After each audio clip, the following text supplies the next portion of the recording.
Thank you so much. Well, welcome to the March 18th Finance and Capital Management Committee. Thanks everyone for joining mid-afternoon. It is timely. We wanted to have a chance to walk through some of the action items that the board and administration have been navigating over the past few months and leading up to our in-person education. We do have a board meeting on Monday, so I know some of this information is timely. I'm going to present my screen a number of times. If board members and superintendent could give me some audibles as to being able to see what's on the screen, just to make sure that I'm not talking into empty space would be helpful. Okay. We can see it. Okay, thank you. If it could be bigger, though. I know. Okay, For sure. Let's try this. How's that? Beautiful. Better. All right. Included from our previous meeting, we have our February 17th finance meeting summary, which I know we had a board meeting after that. And then again, we'll type up the notes following today's meeting and be ready to go. I'm not going to spend time going to the district's advocacy page. Actually, I'm going to change my mind on that one because I do want you to see, can you see the advocacy page? Excellent. So remember we had a long discussion past few months about the quote unquote click here. So with the support of Ryan Rittenhouse and Ruth Solomon and others, I'm sure that helped in this. Let's see if this works. Click here to send a letter of support to your legislator about House Bill 1, the Fair School Funding Plan. And this is the crafted letter on behalf of us. It really gives an opportunity, hopefully following a community meeting or board meetings where we're giving updates. But as you begin a new session of the Ohio General Assembly, and then it writes the letter for them, you type your name down below, your answer, and you click the representative. Now what we could, oh, I see, good. We've got names up there, and we can even include Senate and or House. And you click submit, and it goes right to their email and their legislative aid email. So I love it. Yeah, so we can do this and have an example now of anything that we want. A letter of support could be specific legislation. We can put on here, let's say that there's testimony tomorrow. We get out an all call. We can have folks go right to a link that we send out either through Facebook, district webpage, our Friendzo account, and folks can submit on a myriad of items. So I think this is only going to get stronger and better. So the answer is yes, we can do it. Here's the first example of it. And hopefully that meets the needs. Excited about that. Outstanding. I love that. Yep. Yeah, thanks to the team for putting that together. Yep, great work. Thanks. We do have a February 20th legislative tracking tool. We should be getting another update here in the next few days. I'll get it posted to the website. And that's the bills with hyperlinks that are making its way through. And on that note, I did testify, at least through written testimony, in House Bill 126. And hopefully you got a chance to see my written testimony. If not, I'll post it here, send it to you. And it's regarding a Board of Revision property tax changes. There's pretty significant changes recommended to those bills. And then CRA and abatements. So we're monitoring those closely. But House Bill 126 is the main one. You can see any and all other pending legislation that impacts education here. All right. Unless there's questions on the legislative content, I'd like to jump right into the staff salaries, an update on the strategic planning documents and where we are with that, and then 3, some estimate discussion on ESSER 3. I do want to give you that information, albeit it's not specific district by district simulations yet. We do have some estimates now that it's signed by the president about what that allocation may mean for us. So let's jump right into staff salaries.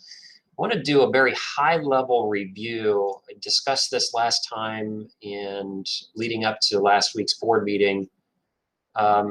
wanted to do a high-level review. Do you all see the PowerPoint? Not yet. No. No. Okay. It's interesting. Okay. How about now? Yes. Okay. Yep. Thank you.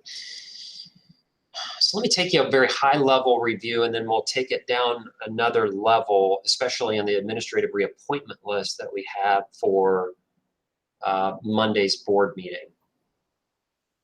So as you know, we have in upwards of 6 bargaining groups, but really when we talk about employee compensation, it's beyond that. We have about 9 payroll schedules. And think of the 9 payroll schedules as our 6 bargaining groups, but then our non-bargaining employees, our administrative group, and then all other. Could be hourly and part-time. It could be some general contractors that we may hire on temporary or seasonal basis. So there are about 9 different groups of employees that have various payroll schedules, various contractual language. And so I know that is, I'm sure it's very legal heavy in terms of contracts or negotiated agreements, and then non-bargaining, which I think we referred to a little bit as gray area, but it should be referred to as non-bargaining employees. So we'll start with administrators to get you an idea of how this works before jumping into, and Superintendent James, please feel free to jump in and redirect as you see fit. Ryan, is that what's attached in our board docs for this meeting? It is, yes. The Mine PowerPoint. won't open. Yeah, Valerie, we've had some problems with yours and your login and getting. So is it okay if I share this, or maybe if I can send Ruth a note, she can send you all the documents? That would be great. Thank you. Okay.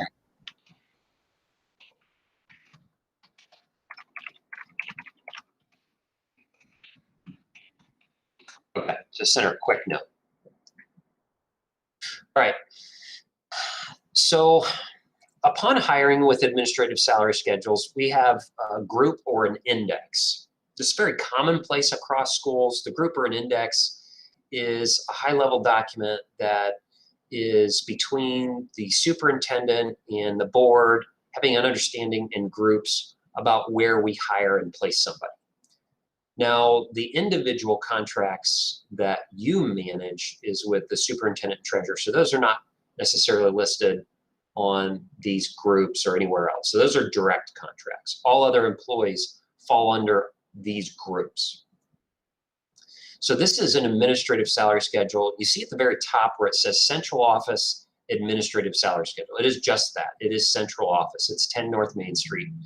And you see the year. You see the year 20 to 21.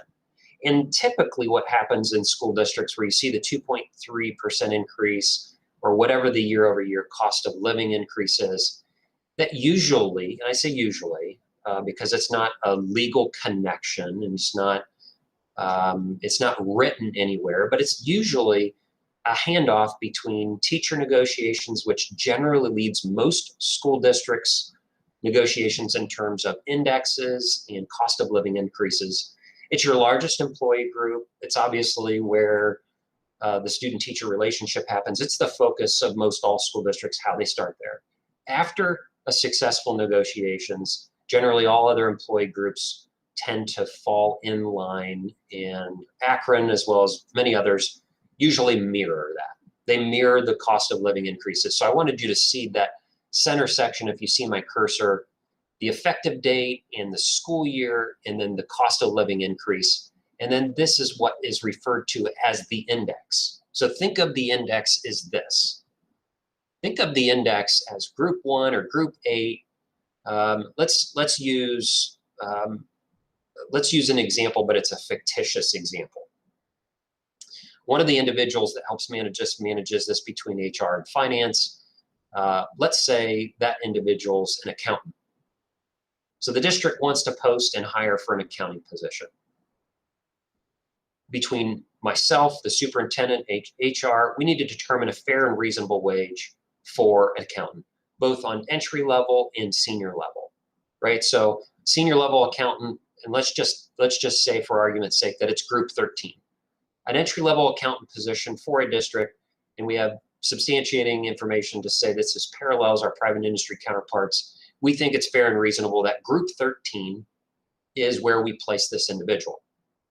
It's where we place them, but it's where the job we believe is competitive.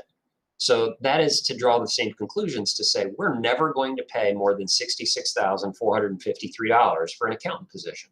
Well, what happens when they get to step 10? They do not rotate up to group 12, group 10, and on, just because that's seniority. The seniority is built steps 1 through 10.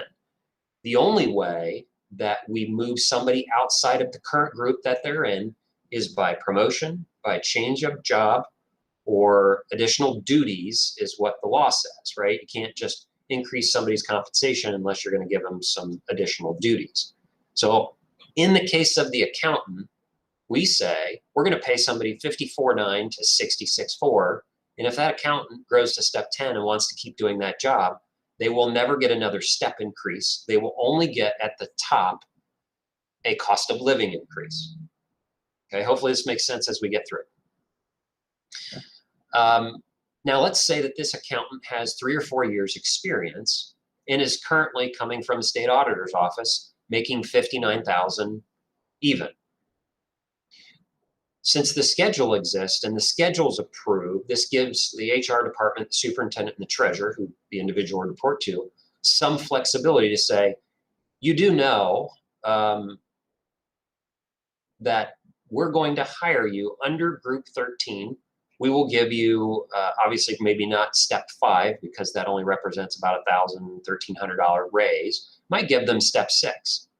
But then they have 4 steps after that to the top of that position, and that's the end of their journey in terms of the top of that salary schedule. Again, it doesn't automatically roll up and up and up. And I think as you see, as we get to the administrative reappointment list, we have a number of employees, and it's both an expense, but it's also a privilege that we have a lot of administrators that have been here for a long time. So you'll see a lot of administrators that are on step 10. Hey, Ryan. Hey, Yeah. Just so in your hypothetical though, with the accountant that comes from the auditor's office that makes $59,000 a year, and they come to us and we say, we're going to put you at step 6.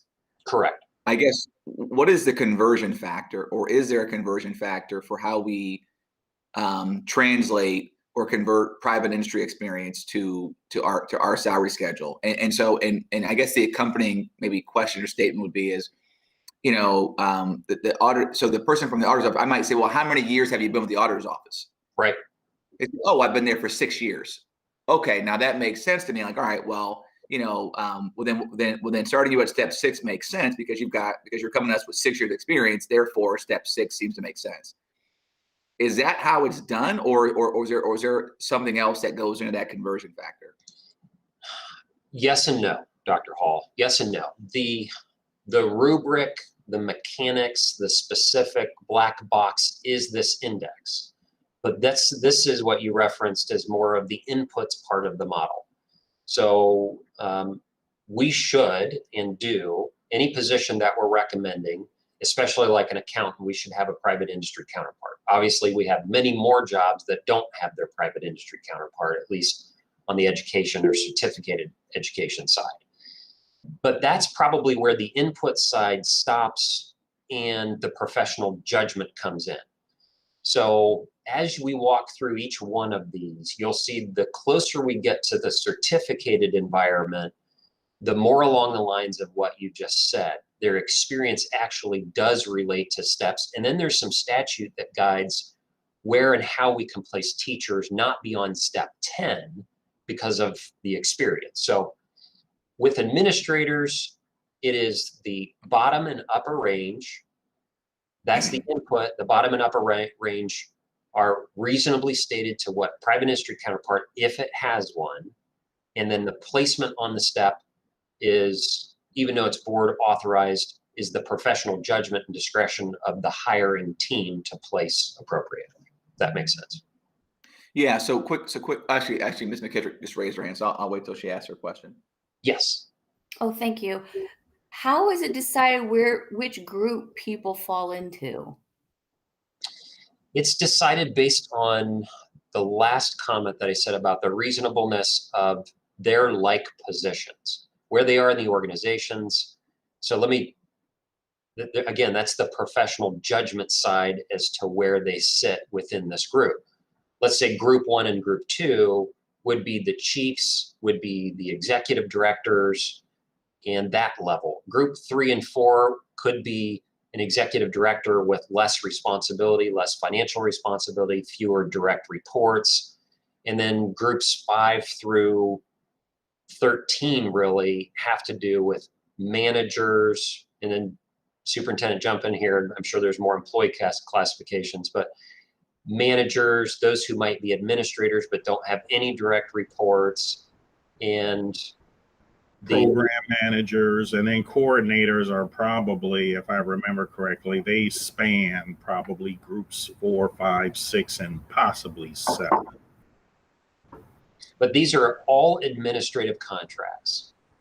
So Ms. McKittrick, like that accountant position, that would be, so let's say that we didn't have the accountant position in-house, and we wanted that position to be administrative, which it's not in-house now. It's non-bargaining. And we said, we want it to be administrative, and we look to the private industry and we say, yes, 54 to 66 is a very reasonable number for an accountant, somebody with either lots of accounting experience or a CPA that can come in and manage books. And then that is the range. So we would do that with every position. The benefit, I guess, is with an index like this is we have so long of a history in district about where people are placed and placed accordingly that it's more routine, obviously, than not. Occasionally, I think the last time we had a exterior salary survey was 5 years ago, maybe 4 years ago. Superintendent James. I think we had a double check of that with an outside company, and then prior to that, I think was actually before I became superintendent, there was a more full review of the salary scale by an outside company. But periodically, we do that kind of check, and then we will pull in specific salaries when we're changing a job, when a new job's posted, and compare that to Ohio 8 and whatever industry best practice that we can. That's some of the vetting that the HR department would put together and then put together in that new hire packet. I'll keep going, and I'm sure your questions are still going to be relevant throughout. I just want to get through this information. So Dr. Hall, bring us back if we don't get your questions answered throughout. So school administrators, this is out in the building level, a similar index. I don't know how long these indexes have been in place, but as far back, recent Munis data, we've been on Munis for 8 years, and then Delta. There's been some form or fashion of these kind of indexes, and it really, the history here, as you can see, it is almost embedded in every one of these employee groups. And I've included some hyperlinks. This is all public domain stuff. So this PowerPoint, make sure that you have it. You can go in and study those indexes. So here down at the bottom, I just want to draw your attention to time schedules. It's just some internal counting, but it gives you an idea of how many days employees are working. And then this is the administrative salary schedule, very similar to the central office administrative salary schedule, with some additional specific time schedules, or what are called job codes. Those are internal, but they relate to job descriptions, the number of days worked, and then the salary range. So you see, it's pretty self-explanatory here. We have campus principals and high school principals, and then all the way down to dean of students. And so those relate to, obviously, their level of responsibility and whether or not they're the lead principal, assistant principal, or a dean or academy coach and the like. Now, I know this is a short trend. But I did want to share with this and kind of bring in the Forecast 5 component. This is a very high level. We're going to take a really deep dive today, but I'll send you home with the information to study. This is administrative salary expenditures in kind of what we looked at with the profile report or the CUP report on the ODE website. And you see from 2018 to 2019, you see a pretty big jump. I also have one for certificated salaries too. That is similar. The research showed here a couple things. One is, as you know, any district's largest expenditure is its employees, right? So salaries and benefits and all the like are anywhere between 70 and 85% of any school district's budget. That's a reality. Districts that have higher federal funds, higher outside grants like ours tend to be lower in that range. Districts that are all locally funded, less state funded, very wealthy districts tend to be as upwards of 85% of their overall budget. But the jump between 18 and 19, what that's tracking back to, and I'll just jump down so you can see certificated too. See between 18 and 19, we have slide 5 and slide 8.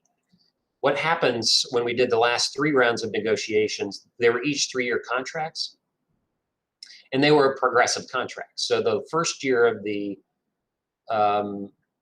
negotiated salary increase were lower, and the third and final year was the higher amount.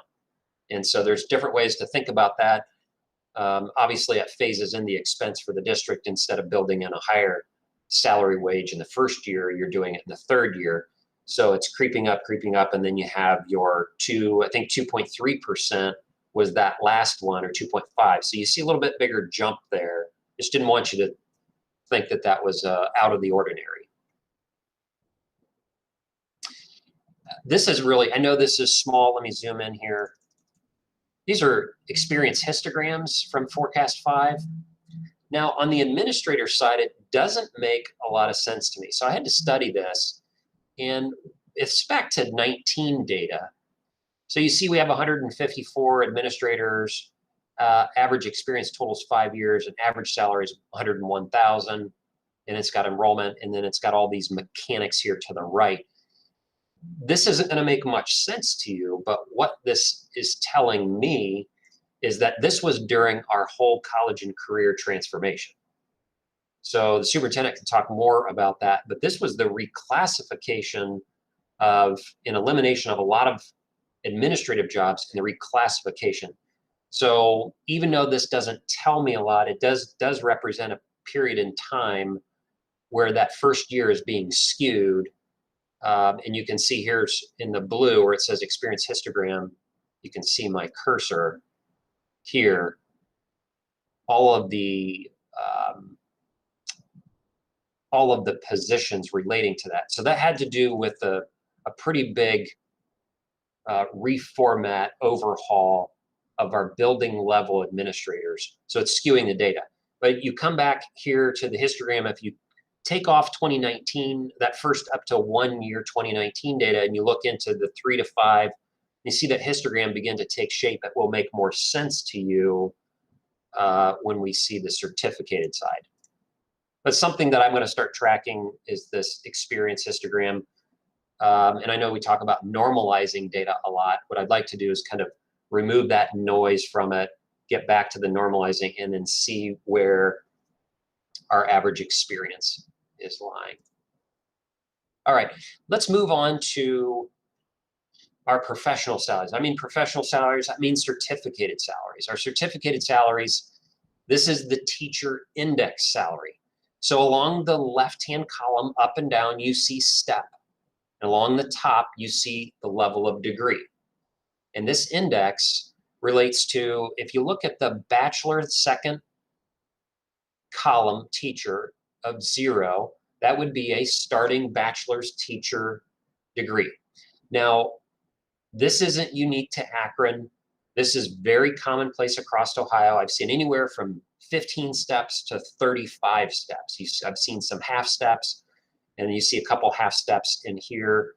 And typically speaking, teachers come to us, they're hired with an undergraduate degree, a bachelor's, and then many teachers are encouraged and almost required to go through advanced degrees, and you can see how that index step charts out from there. So as we go to bachelor's plus 12 hours plus 24, a master, and all the way up to PhD, you can see all the way in the 30 years with a PhD as a teacher in AEA under that bargaining group, that's a top salary of $91,658.52. But hopefully that index makes sense. It gives you a little bit more example that each employee group has some kind of an index. Any questions there on the professional staff? Just wanted to show you that 3-year trend, in the process of updating forecast 5 to put in 5 years of previous data. That we have to update that to get. But here's that histogram on the certificated staff, really interesting. So a few years ago, superintendent and I look at programs like early incentive buyouts, and the teachers index is one of the few places where we can execute a program of an early incentive retirement program because of this reason. As you saw the 30th year in either your master's or your PhD, you're trending at $80,000 to $90,000. Well, as you saw, the first step of a new hire is half as much, right? So when you go through the process of an incentive, when you start to have a histogram that looks like this, 2019 data, so shift out another 2 years by the time we get to July 1, and that histogram's even going to push our average age up. Now, we did have a lot of pension reform post-2008. There's a lot of retirements right now due to COVID and just some market conditions where portfolios are high and those kind of things. So we're seeing a few more retirements now, but you're going to start to see that average age on the certificated staff creep up. So what does that mean? So that means that the average salary, I know it's small, but it's in your packet. The average salary right now is quite a bit higher than the statewide average, coming in at $69,914. The statewide average is more around 60, maybe just below 60. And our average experience is creeping up. A few years ago, it was down around 10, 11. And so it's something to consider. What also does that mean for the 5-year forecast? Both administrative, because I mentioned on administrative, we have a lot of administrators at the top of the schedule, or they've been in their position a long time, as well as our teachers, is that our annual increases in salary are going to be costing the district more at kind of an increasing rate. So something to be considerate about. All right, rounding out the presentation, I dropped in all of the salary schedules so that you could familiarize yourself. Let me see here, let me present.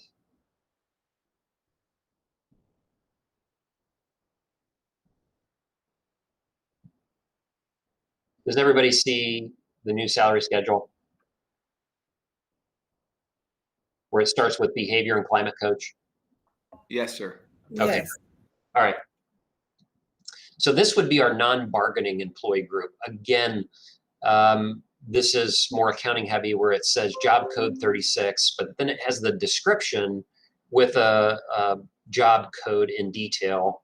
And that all relates to internal, how many days they work, what job classification. And you can see along the top, hopefully you can see my highlighting. These are also 10 steps. Now, this is an area the superintendent and I have looked at over the past few years. And what's interesting here to our employee groups, let me see if I can find one. Look at the home instructor. Can everybody see home instructor? Third one down where it says home instructor PH38. You see my highlight? Yes. Okay, great. What's interesting here is because these documents, agreements, contractual negotiated agreements have been created over time, there's lots of history here. There's so much history packed into here. At certain times, it's probably a good time to pull it out and study it. Study it, do a modernization of this index. So just to give you an example, and sometimes this catches some people off guard, both board administrators and the employees that are sitting in these jobs. And again, these are non-bargaining employees. They're not administrative. They're not bargaining employee. They're just non-bargaining, some support staff, tutors, substitute. So if you look at this, you look at step 0 as an actual step, step 1, 2, 3, 4, 5, then step 10, then step 16. And to Dr. Hall's point, here's where you see more of the certificated side blending with the non-certificated side over previous year's history. And so what you've got is an employee that's coming on that has 6 guaranteed steps. So 0 to 5 is 6 guaranteed steps. And then they wait 5 years for another index step. And then they wait another 5 years and another 5 years and another 5 years. So what we're saying is this hourly wage or this salary is an acceptable range, but there's a significant break on some of these steps. It's an area that we need to study. We need to pull this out and probably start doing that maybe this summer.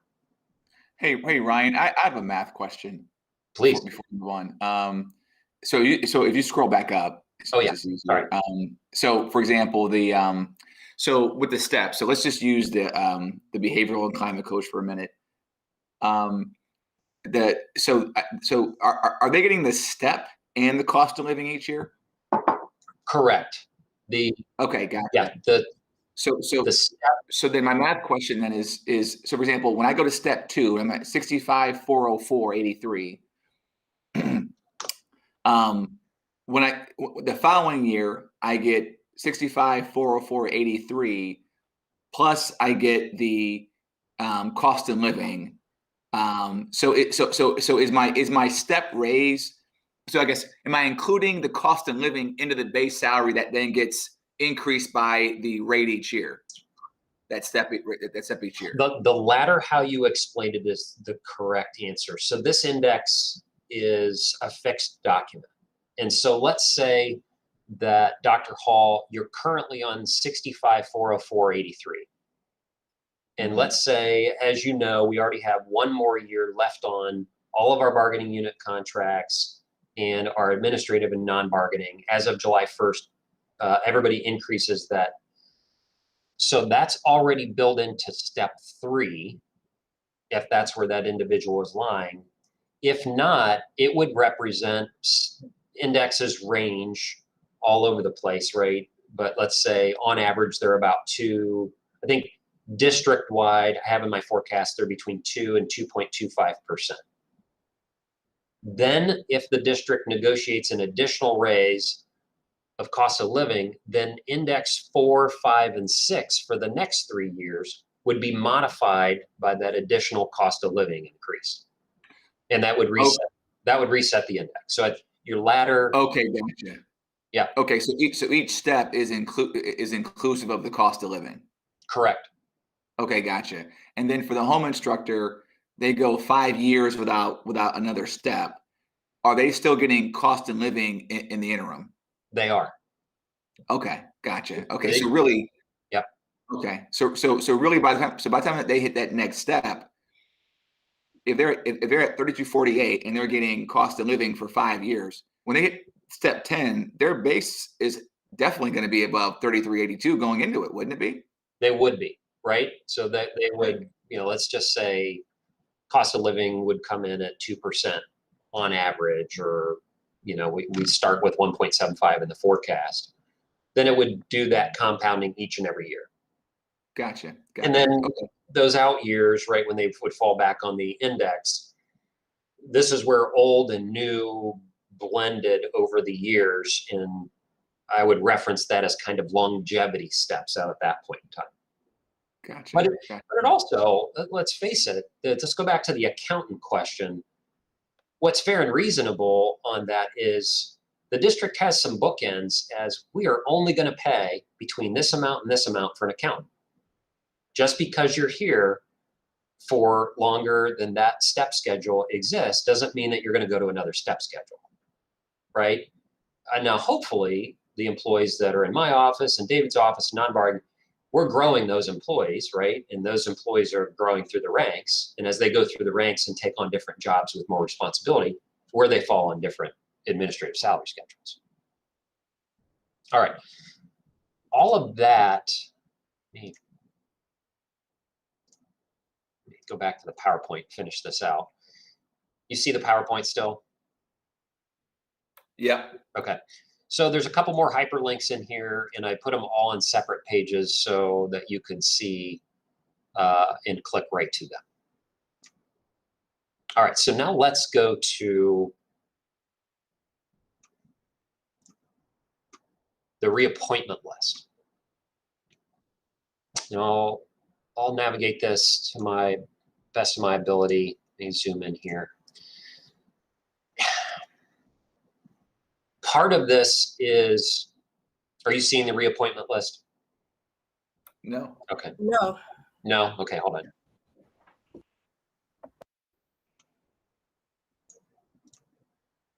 Okay, how about now?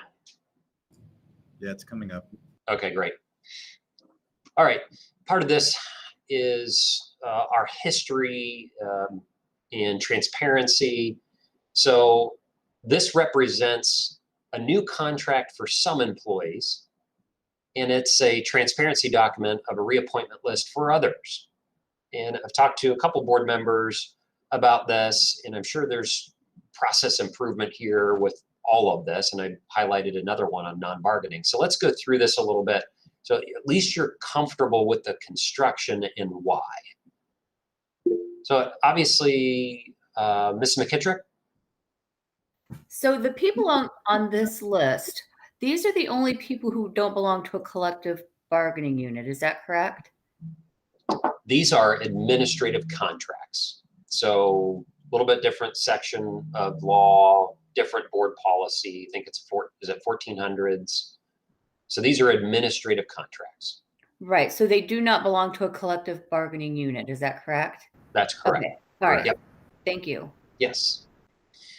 So we've got the 21-22 school year, and this is a document we bring every March, regardless of where the employees, administrators are in their contractual pathway.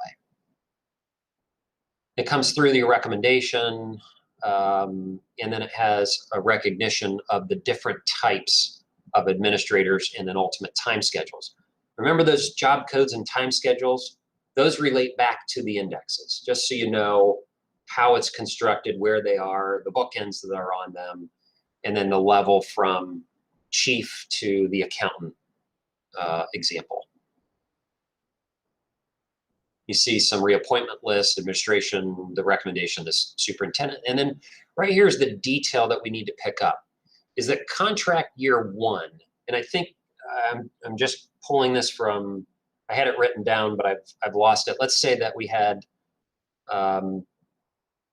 about half of the administrators were in year one of a 2-year contract, and the other half were finishing their second of a 2-year starting in July 1st.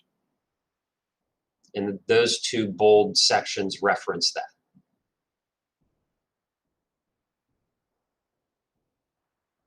To see, it's organized from top to bottom, responsibility, organizational chart, and you see, let's talk about the assistant superintendent, chief academic officer, Dr. McWilliams-Woods, in a second year of a 2-year contract. She's group 1 in step 9 of that administrative salary schedule. That very first salary schedule that we looked at, she's group 1, step 9, and then that's the salary. So question then becomes that I've received from board members is, so then why is Dr. McWilliams-Woods on the sheet if she's in the middle of a 2nd-year contract? We already voted on the raises. That's the history of Akron Public Schools It is a transparency document. Her contract is not up for vote. Now, Kathy McVeigh, Executive Director of Human Resources, contract year 1, group 2, step 10. And then below, you can see we have a number of administrators that are in the first year of their contract or the second year of the contract. With our central office administrator, Superintendent James, we have lots of experience issuing 2-year contracts. And then you can see to the far right, you can see that step. And that's the note that I made. I'm just going to pan down through here.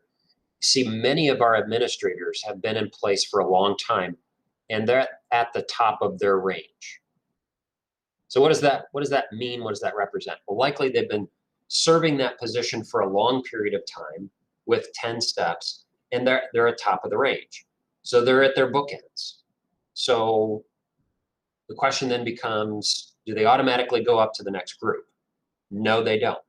Generally, that only happens with an administrative reorganization, additional duties, and the like, or it could be time to refresh salary schedules. And these pieces are always moving, right? We negotiate our bargaining contracts every 3 years, and we make amendments to those bargaining group contracts every 3 years. We could have a classification that is no longer needed.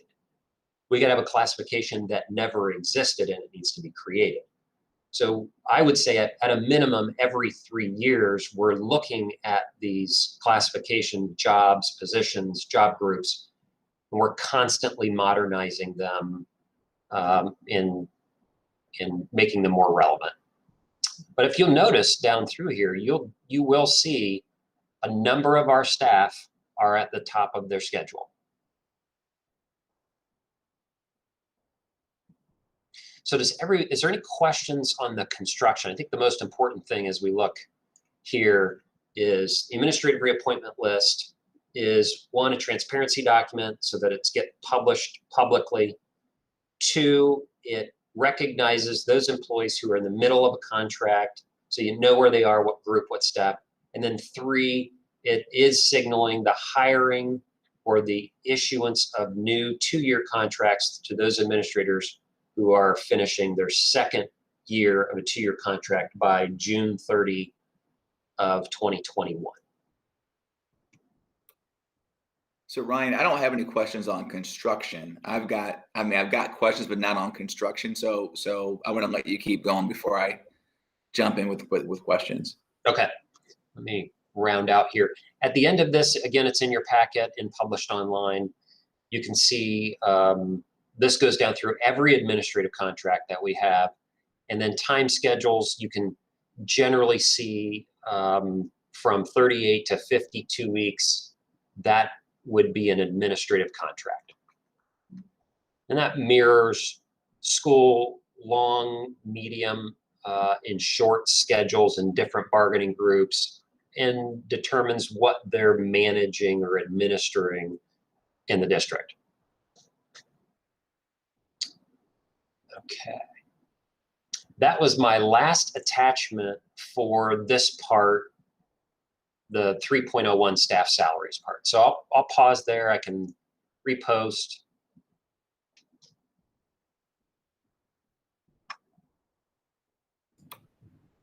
Well, I'm happy to defer to others if they've got questions first, but if not, I'm happy to jump in. I'm good, Dr. Hall. Yeah, please jump in.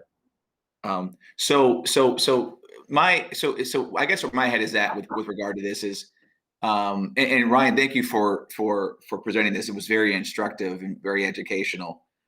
And so as I put on my hat and I say, okay, as a board member, my function is that of it's an oversight function, right? So what do I need to know to be able to, so whether it's to folks who've elected us or other stakeholders, what do I need to know to be able to effectively carry out the function of being an oversight body in this particular context? And so some of the feedback that we've gotten in the community, whether it was through the superintendent search and there was in the surveys, there were multiple comments about this. about their perception.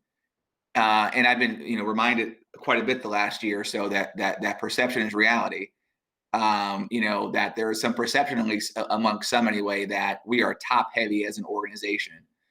And there have been other questions raised about, so and by top heavy, I don't know if the people providing the feedback in the survey mean salary top heavy or top heavy in that the ratio of administrators to educators is above what is, or above an appropriate benchmark. So that was why I said, so that's what I said, your presentation was very instructive in that I don't have a question about the salary piece anymore. That part makes sense as far as how you explained it. I think what it still leaves for me though is, in order to effectively dispose of my duties in the oversight realm, what else do I need to know to be able to address a concern in the community amongst voters or stakeholders that were top heavy. So I know, and again, I don't work in education, but I know in other industries, there's data that you can look at where you look at ratio of management to frontline staff, right? And there are all kinds of analogous ratios in different industries, but trying to understand, okay, and I'm making up numbers here, if we have 4,000 employees, and again, these are made up numbers, by the way. So if I say we have 4,000 employees and we have 800 administrative staff, which I know we don't have 800 administrative staff, but if we had 800 administrative staff, like that, okay, that would be basically 20% of our staff would be admin, right? So does that make sense, right? And so and benchmarking us against other similarly sized school districts. And then kind of part two of that would be, if overall we're just fine, but are there certain areas where we may be top heavy as opposed to other areas, right? So again, and I can't answer any of those questions. I don't have the expertise to answer any of those questions. And so for me, that's where I get uncomfortable as a board member, because I don't feel like I can. How am I exercising oversight if I don't understand it, right? If I don't know what the benchmarks are. So that's where I'm looking for some more guidance, some more direction. There's some outside reading that I need to do. There's some websites I need to be looking at. I'm happy to do that as well. Homework is a part of all of our jobs, I think. So that's where I'm coming from, is trying to better understand for the purpose of being able to discharge the oversight duty. So does that make sense? It does. I'll answer from the mechanics, and then the superintendent can answer from really the construction of the org chart and programmatic, right? The org chart represents a programmatic priority list. Well, and Ryan, real quick. So that everything I just said there, that's not meant to put you or Dr. James on the spot. I'm just talking about sort of globally, because I don't expect Dr. James to pull an org chart out and start recounting all this right now. I'm just saying globally, those are some of the questions and that I've got. We're not going to answer them on the call today, right? So I'm just trying to tee it up for like your finance meetings or future offline conversations. I'm just trying to tee it up so that way I'm being transparent, about what my questions are globally. That's all. No, Dr. Hall, it's very reasonable, but also somewhat experienced in Ohio. So much like what we have with the student-teacher relationship and ratio is something that we look at deeply in our annual bargaining or our contractual bargaining, right? That is the most important relationship that we have outlined. But the same index is also tracked across Ohio as an administrator to pupil ratio. So there is a recognition of that. And so I guess my homework assignment hearing that is to bring that or even share that as soon as I can get those numbers to you. And those administrators per pupil ratio does exist. The ultimate, and I think to your second part, then it also is comparative salary range. So you know that a number of our administrators are nearing the top and or most senior positions, so they're at the top of the schedule. That's maybe part of the perception of top heavy, at least one part of it. But average salary and administrator to our peer group and also to district per pupil, we can put that ratio in. And the Ohio Department of Education does track that information. So I'll put together a few years, and ultimately, and then back to the superintendent, is programmatically, right? This is going to be a really interesting time in all of our lives in education as these ESSER funds come into play.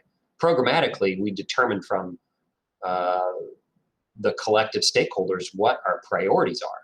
So if our priorities are college and career academies or wraparound services, we are going to have highlights throughout our years that have higher ratios, or I'd say lower ratios, right? Representing a higher expense per pupil in certain areas. So that is a very reasonable question and one that is asked pretty regularly.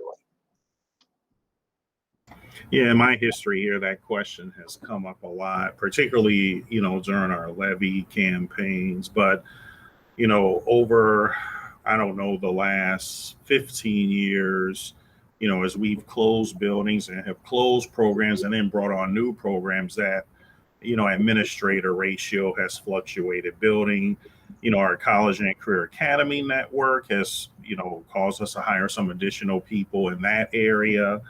And then as different programs, like health and wellness funds have come about, some of the other programs we have, particularly in the specialty program area, has fluctuated. I can say historically, we as an urban district, as part of the Ohio 8, if I remember, and Ryan, I think it may have been like in one of the previous CUP reports. Yeah, I'm going to bring that up now. We've been, I think, pretty much in the middle on our administrative staffing ratio to the number of students that we have. Yeah, I'm going to bring that. And again, there's nuances to these. Please don't misinterpret. This is data. The data doesn't always tell the relative story, right? There's always more behind this. But this is, thanks, Superintendent, for bringing that up. This is the data that's published on the Ohio Department of Education, is called the Profile Report, formerly called the CUP Report. Are you seeing that highlighted section there? So it is part of the ratio tracking that ODE does. And so if we just go bottom up here, it says the number of pupils per administrator in an Akron is 201. Well, that makes sense to me. As an economies of scale, as a district becomes larger like us, that makes sense. I think more importantly, we probably need to benchmark ourselves to the Big Five or the Big Eight. Really the Big Five, a couple in the Big Eight only have 5,000, 7,000 kids. So I do think we need to benchmark ourselves there. So that's probably the next level of the ratio analysis. Our administrators' average salaries, 106, and I think you saw it on my previous chart, about 101. It seems reasonable. This is 2020 data, so it seems reasonable. It's creeped up. My 101 data was from 2019, so that does seem to be in line with what's reported. Number of administrators, at least through EMIS, and likely this is general fund data, even though from the administrative reappointment list, you see more than 130. So is it reasonable that we have 130 general funded administrators? Yes. And you can see the really big discrepancy. So average size district in the state of Ohio is 2,400 kids. So they would have 20 total administrators to obviously our 20,000. Okay. Thanks, Dr. Akbar. Good seeing you. And then if we finish at the top of the information, this information is tracked annually. And so maybe for future finance committees, we'll study this section for the next few finance committees. I'll do a histogram or a history detail here, maybe go back 3 years. I can even go back 5 years of CUP reports and show you the tracking of these. And I think that'll help tell the story and start to answer those questions. Yeah, I appreciate it, Ryan. And kind of the thing, to be, dare I be provocative here for just a second. The other thing that I think about is, in looking at our ratio and how it aligns with other systems, it makes me ask the question: is there anything that we can do to be better, outside the box, cutting edge, market driving as opposed to market driven, right? To where we say, and by the way, I'm making this up, right, off as I go along. Okay, if the ratio is 130, if we went to 115 and then took the 15 that we, the 15 FTEs and then put that back into hiring more teachers, how many more teachers could I get out of that, and how does that impact classroom size? And just being a bit provocative in kind of raising, just that question. But I think that's probably second or third level. I think I got to understand the ABCs first.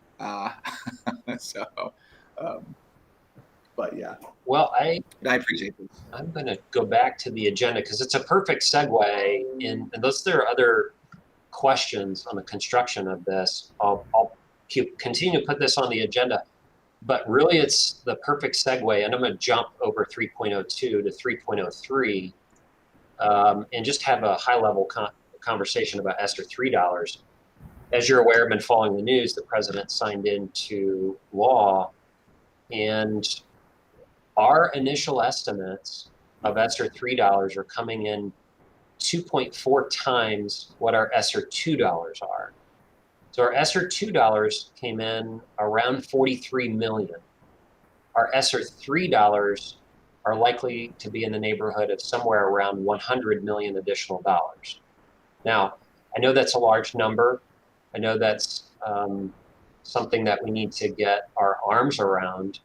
And just to make sure for those who are watching, and as we enter this into the minutes and as these allocations become known, this is not just a supplant to general fund, meaning this isn't just a drop into our checkbook that is general operating. This is for specific academic recovery and COVID-related expenses.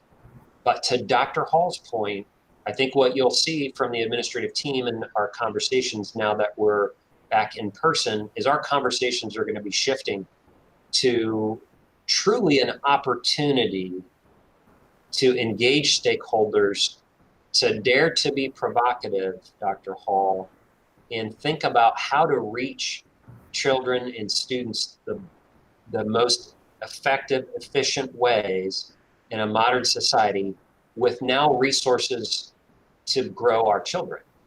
Like, this is going to be an amazing opportunity. Now, obviously, post-pandemic, there's lots of recovery talk to have, but it's going to be an amazing opportunity, and that's going to be a great part of our conversations moving forward. Yeah, I agree, Ryan, and that's what the other thing too. With the whole online, kind of phase, and I know we talked about being maybe offering more electives, because we can do it via online platform. So if you only have 3 kids at each school that maybe want something, you can offer it across 6 schools, and So anyway, so again, I'm excited for this, and again, just the way that I'm driven, I like this to be. I like cutting edge market driving kind of stuff, and it's been that, and so just want to make sure that we're doing our part to help support the continuation of that. I believe this will be, I believe holistically that education will grow more as a result post-COVID than we've seen in generations. And this is a fantastic opportunity. It really is. All right, I just wanted to report, I know we're over time a little bit. I wanted to report on our strategic planning documents. We're still putting final touches on here, but I wanted to share some pretty fantastic information with you if you've had a chance to do that. You've seen the strategic planning document. We'll bring that back at the next Finance Committee. I want to show you our dashboard.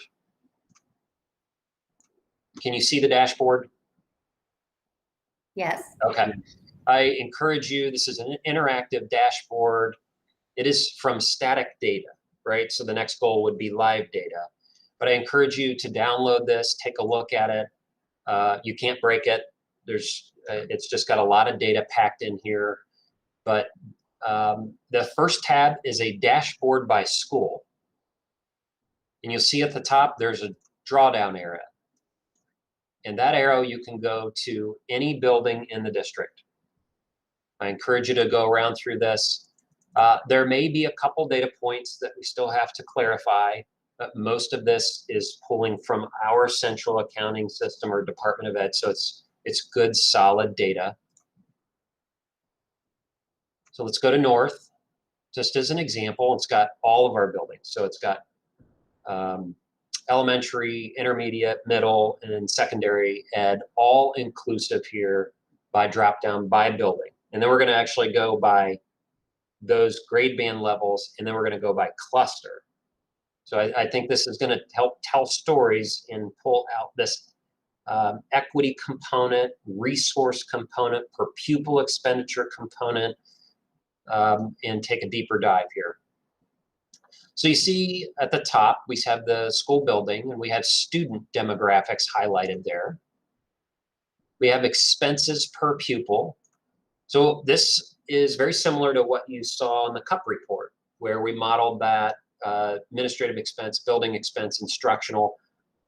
Obviously, the financial grade card here is the more money we're spending on instruction, the better we're doing, right? The less we're spending on building operations or administration, the better. And then staff support and pupil support are also positive. So we're driving as much money into instructional supports as we possibly can. And then you see a total building expense. You see some graphic charts that if somebody in the community, if we post this live, somebody in the community is talking about their building or cluster, or Ms. Autry talking about PTA, and somebody wants to do some deep dive by cluster, they can go and pull this data out, take snippets, put it in a PowerPoint, and start telling the story like we are today. The second tab is a dashboard by high school. You see student enrollment highlighted.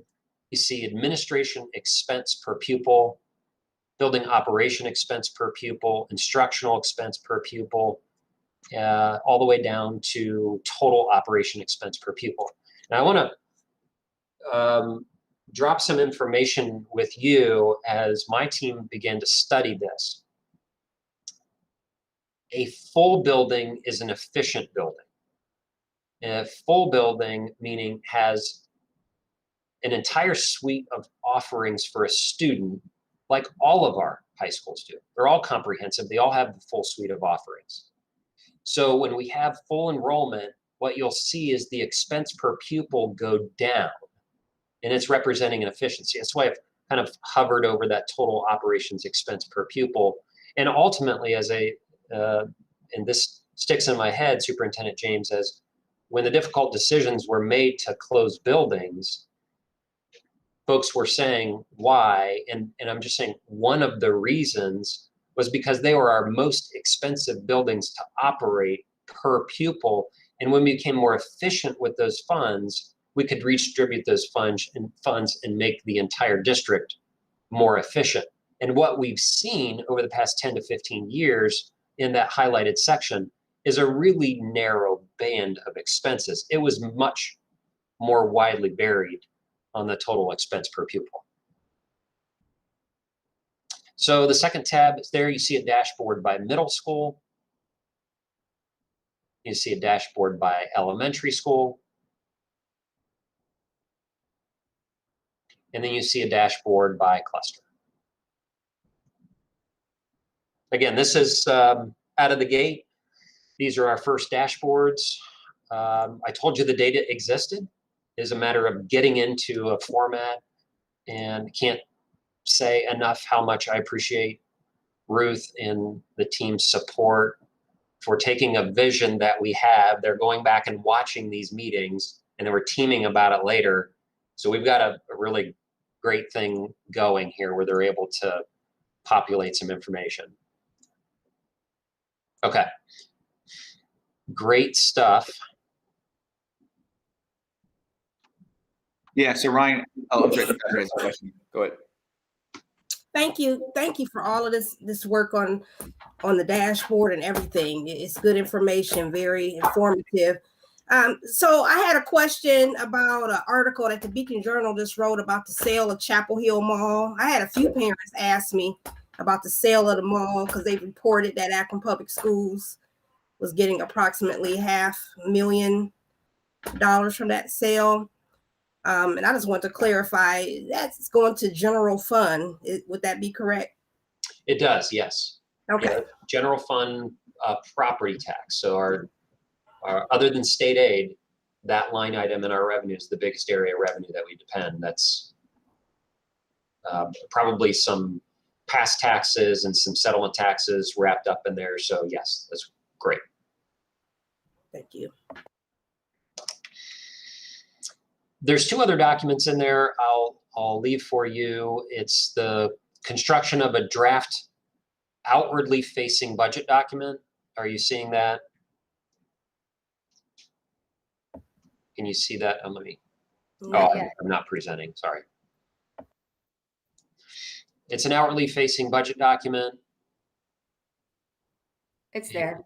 It's Yeah, there. it is. Okay. Let me open it up in Google Docs.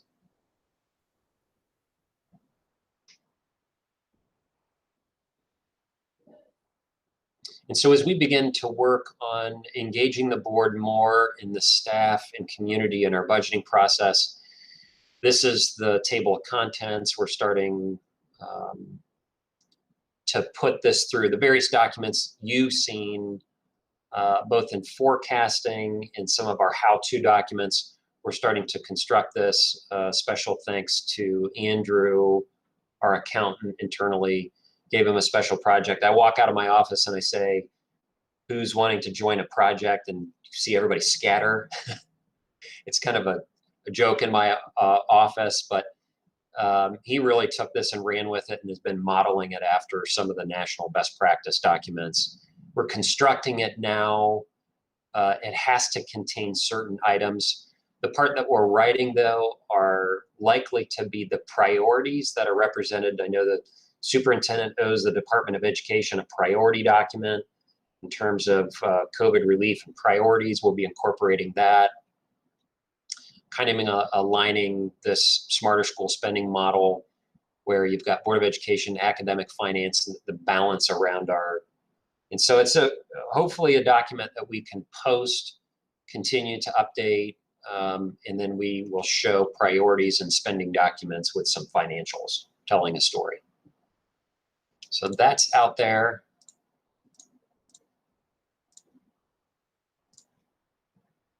And then the last I had, you can read this at your convenience. As it relates to our equity effort, this is in regards to finding out the minority business enterprise track from our APS 3 and 3. It gives you an idea that by fall, we should have RFP data, the information to come back and report on, and hopefully that's okay, but they're saying by fall we should have this information.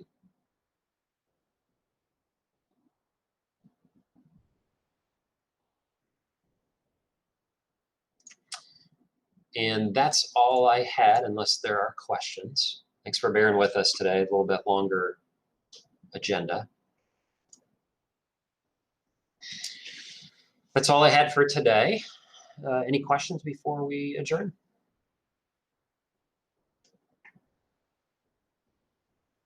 Okay. Well, we will see you all on Friday, or I'm sorry, Monday for our board meeting, and can't wait to see you all in person. Okay. Thanks, Ryan. Bye-bye. All right. Bye, everyone. Take care. Bye. Thanks, Ryan. Thanks, Peter. Take care. Bye-bye.